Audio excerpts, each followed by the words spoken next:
సిద్దిపేట జిల్లా హుస్నాబాద్ కోర్టు ఎదుట న్యాయవాదులు నిరసన చేపట్టారు.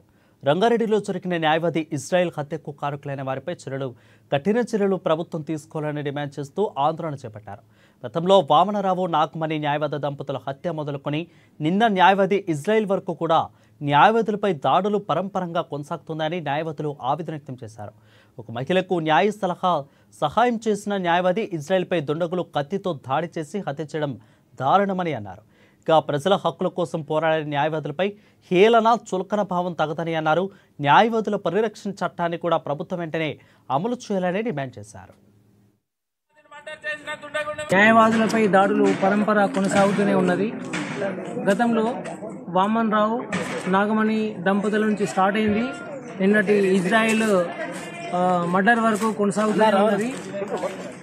దీనికి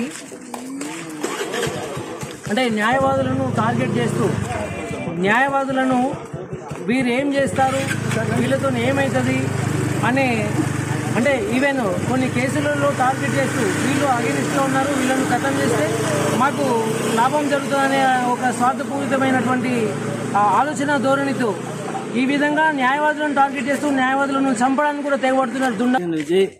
నిన్న జరిగినటువంటి మన రంగారెడ్డి కోర్టు పరిధిలో ఉన్నటువంటి న్యాయవాది అయినటువంటి ఇజ్రాయెల్ను అతను వాళ్ళ ఇంట్లో పనిచేసినటువంటి ఒక మహిళకు న్యాయ సహాయం కోసం ఎఫ్ఐఆర్ చేయమని చెప్పి కంప్లైంట్ చేయమని చెప్పి అతను చెప్తే దుండగుడు దస్తగిరి అనే దుండగుడు నా మీదనే కంప్లైంట్ చేపిస్తామని